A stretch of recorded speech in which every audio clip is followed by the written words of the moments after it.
안녕하세요. 우르시누스의 하이델베르크 요리문답 해설, 오늘은 제5주일과 제6주일의 일부분을 한번 진행해 보도록 하겠습니다. 오늘 소 제목은 사람의 구원에 관하여입니다. 12문 하나님의 의로운 심판으로 말미암아 우리가 이 땅에서 또한 영원토록 형벌을 받아야 마땅하다면 우리가 그 형벌을 피하고 다시 하나님의 은혜를 받을 수 있는 길은 없습니까? 답. 하나님께서는 그의 공의가 만족되기를 원하십니다. 그러므로 우리는 우리 스스로든 다른 일을 통해서든 그것을 완전히 만족시켜야 합니다. 이 질문에서 가르치는 것은 두 가지인데요. 이 구원이 과연 가능한가 하는 것과 그것이 어떻게 이루어지느냐 하는 그것입니다. 이 점들을 잘 이해하기 위해서는 다음의 점들을 살펴보기로 할 텐데요. 첫 번째, 사람의 구원이란 무엇인가? 두 번째, 그런 구원이 과연 가능한가? 세 번째, 그 구원이 과연 필연적이며 또한 확실한가? 네 번째, 완전한 구원을 기대할 수 있는가? 다섯 번째, 그 구원이 어떻게 이루어지는가입니다. 첫 번째 질문, 사람의 구원이란 무엇인가?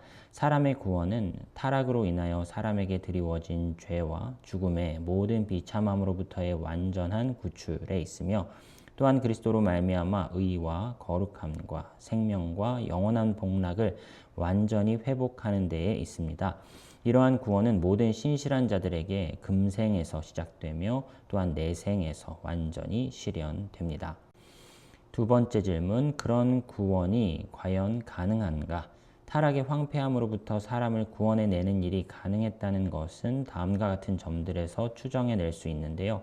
첫째, 하나님의 무한하신 선하심과 긍휼하심이 온 인류 전체가 영원토록 멸망하도록 내버려 두지는 않을 것이다 라는 생각.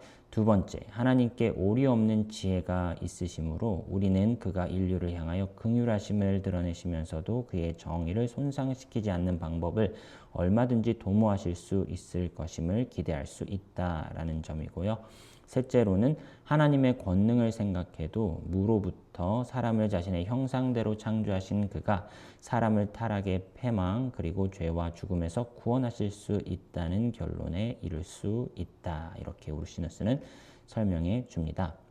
그러나 우리는 구체적으로 다음과 같은 질문들을 생각하여야 합니다. 이 구원이 가능하다는 것을 무엇을 근거로 해서 아는가? 하나님의 말씀이 없이 인간의 이성만으로도 이 지식에 도달할 수 있는가? 하나님께서 그의 무한한 지혜와 선하심으로 그 방법을 마련하셔서 복음을 통해서 알게 하지 않으셨다면 그 누구도 알 수 없는 것이었습니다. 타락한 상태에 있는 사람으로서는 여인의 후손이 뱀의 머리를 상하게 하리라는 기쁜 약속을 듣기 전에는 죄와 죽음으로부터의 구원에 대해 결코 소망을 가질 수가 없었죠. 세 번째 질문입니다. 그 구원이 과연 필연적이며 또한 확실한가? 하나님께서 사람을 죄의 비참함에서 구원하셔야 할 의무가 조금도 없으셨고 모든 사람들을 죽음 가운데 내버려 두시고 아무도 구원하지 않으실 자유가 있으셨습니다. 그러나 사람의 구원이 필연적이었고 지금도 필연적이라고 말하는 것이 올바를 것인데요. 필연적이라는 용어가 절대적인 필연성이 아니라 조건적인 필연성을 의미한다면 그렇다는 것입니다. 이는 다음의 사실에서 입증될 수 있는데요. 첫째로 하나님께서 지극히 자유롭게 또한 불변하도록 그것을 작정하셨고 또한 제시하셨기 때문입니다. 그리고 그가 거짓말을 하신다거나 속임을 당하신다는 것은 불가능한 일이기 때문이지요. 내가 어찌 악인이 죽는 것을 조금인들 기뻐하랴 이렇게 말씀하시는 하나님께서는 죄인의 구원을 작정하셨고 그것은 필연적이다라고 말할 수 있다는 것입니다. 하나님이 작정하셨기 때문에. 둘째로 하나님께서 사람에게서 영원토록 찬송과 영광을 받기를 바라시기 때문입니다. 셋째로 하나님께서 그의 아들을 세상에 헛되이 보내신 것도 아니요 또한 그리스도께서 헛되이 죽으신 것도 아니기 때문이다 라고 말할 수 있습니다. 갈라디아서 2장 21절에 만일 의롭게 되는 것이 율법으로 말미암으면 그리스도께서 헛되이 죽으셨느니라 라는 말씀을 연관지어 생각해 볼 수 있을 것입니다. 네 번째 질문, 완전한 구원을 기대할 수 있는가? 사람의 구원은 그 시작에 있어서 금생에서 완전하다라고 말할 수 있습니다. 그러나 내생에서는 그 완성에 있어서도 완전해질 것이죠. 모든 눈물이 우리 눈에서 씻겨지고 하나님의 완전한 형상이 우리 속에 회복되며 하나님께서 만유 안에 만유가 되실 그때가 되면 그 정도에 있어서도 완전해질 것입니다. 그 아들 예수의 피가 우리를 모든 죄에서 깨끗하게 하실 것이요 라는 요한일서의 말씀을 연결지어 적어놓고 있네요. 다섯 번째 질문, 그 구원이 어떻게 이루어지는가? 지금까지 말씀한 그 구원은 다음과 같은 방식으로 이루어지는데요. 첫째, 죄에 대한 완전하고도 충족한 보상을 통하여 죄로 인하여 부과되는 형벌이 영원한 형벌과 동등할 때 그것에 대한 보상이 이루어진다라고 말할 수 있겠죠. 둘째, 죄를 제거하고 우리의 본성을 새롭게 함으로써 이는 우리가 상실한 상태에 있는 의와 하나님의 형상을 우리 속에 회복시킴으로써 혹은 우리의 본성을 완전히 중생케 함으로써 이루어질 것입니다. 죄를 제거하고 우리의 본성을 새롭게 하는 일도 필수적인데요. 왜냐하면 하나님께서 이러한 보상을 기꺼이 받아들이시는 것은 우리가 죄를 범하여 하나님을 거역하기를 중단하고 우리의 화목에 대해 하나님께 감사한다는 것을 조건으로 하기 때문입니다. 하나님께서 사랑으로 받아주시기를 바라면서도 죄를 버리기를 바라지 않는다면 그것은 하나님을 조롱하는 것일 겁니다. 그런데 우리의 본성이 새로워지지 않는 이상 우리가 죄를 버리고 죄와 단절하는 것이 불가능한 것이죠. 그러므로 사람의 구원은 이런 방식으로 본성을 새롭게 하는 일도 포함해야 한다라는 것입니다. 13문입니다. 하지만 과연 우리가 스스로 이를 보상할 수 있습니까? 답, 절대로 보상할 수 없습니다. 아니, 우리는 날마다 우리의 빚을 더 늘려갈 뿐입니다. 우리 스스로는 순종으로도 형벌로도 결코 보상할 수가 없죠. 우리가 날마다 우리의 빚을 늘려가고 있기 때문이라는 것입니다. 우리는 계속해서 죄를 짓고 또한 죄를 지으면서 우리의 죄책과 우리를 향한 하나님의 불쾌하심을 더욱 증가시켜 갈 뿐이죠. 우리가 우리의 죄에 대해 형벌을 받는다고 해도 그것으로도 하나님께 보상을 해드릴 수가 없는데요. 우리의 죄책이 무한하며 따라서 무한한 형벌, 즉 영원한 형벌을 받아 마땅하기 때문입니다. 죄는 곧 최고선을 거슬러 저지른 잘못이므로 영원한 정죄를 받아 마땅하며 아니면 최소한 영원한 형벌과 동등한 일시적인 형벌을 받아야 합니다. 그러나 우리는 영원한 형벌을 한 번 받는 것으로도 보상을 할 수가 없는데요. 한 번 영원한 형벌을 받게 되면 절대로 거기서 벗어나지 못할 것이기 때문입니다. 우리의 보상은 절대로 완전해질 수가 없습니다. 죄와 죽음에 대한 완전한 승리일 수가 없고 마귀들과 악한 영들의 보상처럼 영원토록 불완전한 상태대로 계속 있을 수밖에 없다는 것이죠. 그러므로 우리 스스로는 보상할 수가 없으니 우리의 비참한 상태에서 구원받기 위해서는 반드시 다른 누군가가 보상을 해야만 한다는 것입니다. 이에 대한 반론, 율법은 우리 자신의 순종이나 형벌을 요구한다라는 것이죠. 이에 대한 답변, 율법이 우리의 순종이나 형벌을 요구하는 것은 사실이지만 오로지 우리의 순종이나 형벌만을 요구하는 것은 아니다. 왜냐하면 우리를 대신하는 다른 이의 보상을 절대로 배제하거나 정죄하지 않기 때문이라는 것이죠.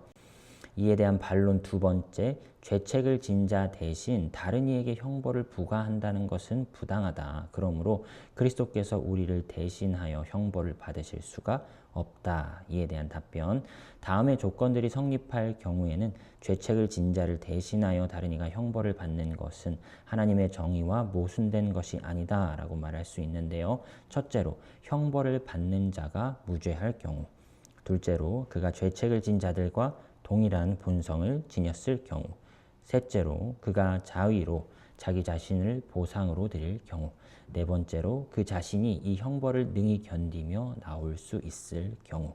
사람들이 다른 사람을 대신하여 한 사람을 벌할 수 없는 것은 그 사람이 형벌을 받다가 멸망하지 말아야 하는데 그렇게 될 수가 없기 때문이다 라고 우르시누스는 말합니다. 14문입니다. 우리를 위하여 보상해 줄 수 있는지를 과연 그저 피조물에 불과한 존재 중에서 찾을 수 있습니까? 답, 그런 존재는 하나도 없습니다. 하나님께서는 사람이 저지른 죄에 대해 다른 피조물을 벌하기를 원치 않으실 것이며 더 나아가서 그저 피조물에 지나지 않는 존재는 죄를 향한 하나님의 영원한 진노의 짐을 감당할 수 없고 다른 이들을 거기에서 구원해낼 수도 없습니다. 범죄하는 그 영혼이 죽을지라 라고 에스겔 18장 20절은 말씀하고 있습니다. 그렇기 때문에 사람 이외에 그 어떠한 피조물도 사람을 위해 보상할 수가 없다는 것이죠. 그저 피조물에 불과한 존재는 우리의 본성을 새롭게 하고 거룩하게 할 수가 없고 또한 우리로 하여금 더 이상 죄를 범하지 않도록 할 수도 없는데 우리를 구속하기 위해서는 그 모든 일이 필수적이기 때문입니다. 15문입니다. 그렇다면 우리는 과연 어떤 중보자와 구원자를 찾아야 합니까? 답. 참 사람이시고 의로운 분이시면서도 모든 피조물보다 더 능력이 있는 분, 즉 참 하나님이신 분을 찾아야 합니다.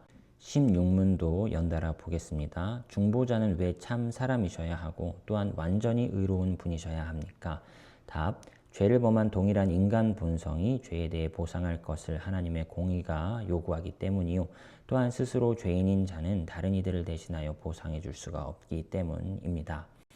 우리의 중보자는 반드시 사람이셔야 합니다. 그것도 참 사람이셔야 하고 완전히 의로운 사람이셔야 합니다. 그는 참 사람이셔야 했는데 우리의 위로를 위함입니다. 그가 아담의 자손으로 오셨다는 것을 알지 못하면 그를 약속하신 메시아로 또한 우리의 형제로 받아들일 수 없었을 것입니다. 성경이 다음과 같이 약속을 하고 있기 때문이죠. 여자의 후손은 내 머리를 상하게 할 것이요. 시험받는 자들을 구원할 수 있는 신실한 대제사장이 되시기 위함입니다. 그러므로 그가 범사의 형제들과 같이 되심이 마땅하도다. 이는 하나님의 일에 자비하고 신실한 대제사장이 되어 백성의 죄를 속량하려 하심이라. 그가 시험을 받아 고난을 당하셨은즉 시험 받는 자들을 능히 도우실 수 있느니라. 그는 완전히 새로운 사람이셔야 했습니다. 우리의 구주가 되시기에 합당하려면 또한 그의 희생이 자기 자신을 위해서가 아니라 우리를 위해서 역사하려면 그는 원죄와 자범죄의 흔적조차 없이 완전 무결한 분이셔야 했기 때문이죠. 만일 중보자 자신이 죄인이었다면 그 자신도 하나님의 진노를 면치 못했을 것이고 다른 이들을 위하여 하나님의 호의를 확보하고 형벌을 면하게 해준다는 것은 더더욱 불가능한 일이었을 것입니다. 그리고 의인으로서 당한 것이 아니었다면 그의 고난과 죽음이 다른 이들의 죄를 위한 속량물이 될 수도 없었을 것입니다. 그러므로 하나님이 죄를 알지도 못하신 이를 우리를 대신하여 죄로 삼으신 것은, 즉 죄를 위한 희생제물로 삼으신 것은 우리로 하여금 그 안에서 하나님의 의가 되게 하려 하심이라. 고린도후서 5장은 말씀해주고 있습니다. 사람이신 그리스도는 다음에 4가지 점에서 완전히 의로우셨고 율법을 이루셨습니다. 첫째, 그 스스로 의로우셨으므로 그리스도께서만이 홀로 율법이 요구하는 대로 완전한 순종을 이행하셨죠. 둘째로, 우리의 죄를 대신하기에 충족한 형벌을 당하셨으므로 율법의 이중적인 성취가 반드시 그리스도께 있어야 했는데요. 그의 의가 충만하고 완전하지 않았다면 다른 이들의 죄를 보상할 수가 없었을 것이며, 또한 앞에서 설명한 그런 형벌을 당하지 않으셨다면 그로써 우리를 영원한 형벌에서 구원하실 수가 없었을 것입니다. 전자를 가리켜 순종을 통하여 율법을 이루신 것이라 부르며 후자를 가리켜 형벌을 통하여 율법을 이루신 것이라 부릅니다. 그리스도께서는 그의 성령으로 말미암아 우리 속에서 율법을 성취하십니다. 곧 그가 그 동일한 성령으로 말미암아 우리를 중생시키시며 율법으로 말미암아 우리에게 요구되는 그 순종애로 우리를 인도하시는데, 이 순종은 외형적인 동시에 내면적이며 또한 금생에서 시작되고 내생에서 완전하게 완성될 것입니다. 넷째, 그리스도께서는 율법을 가르치심으로써 율법을 성취시키시며 율법의 참된 의미를 회복시키심으로써 온갖 오류로부터 해방시키시죠. 내가 율법이나 선지자를 폐하러 온 줄로 생각하지 말라. 폐하러 온 것이 아니요 완전하게 하려 함이라. 마태복음 5장에서 말씀해주고 계십니다. 제17문입니다. 중보자는 왜 동시에 참 하나님이셔야 합니까?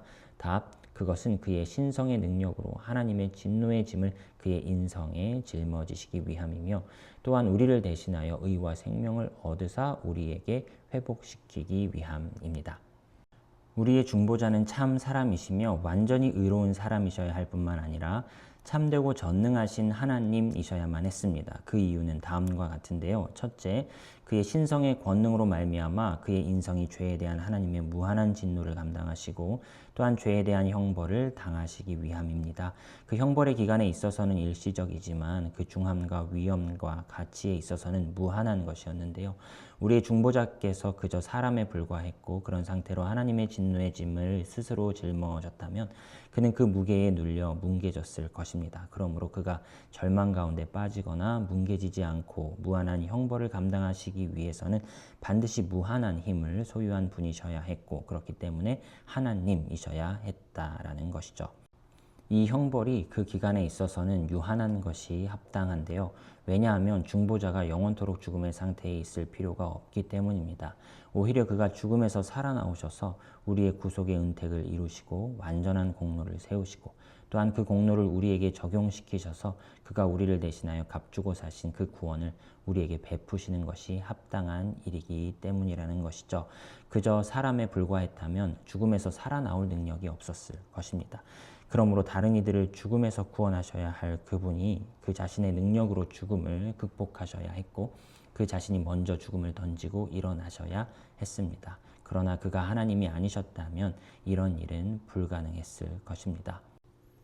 두 번째, 구속자가 지불한 속량금이 무한한 가치를 지녀야만 했습니다. 우리의 영혼의 구속을 위하여 충족한 위엄과 공로를 소유하기 위해서는 그리고 하나님의 심판에서 우리의 죄를 속하고 우리가 잃어버렸던 의와 생명을 우리 속에 회복시키는 목적을 위하여 효용이 있기 위해서는 그것이 무한한 가치가 있는 것이라야만 했다라는 것이죠.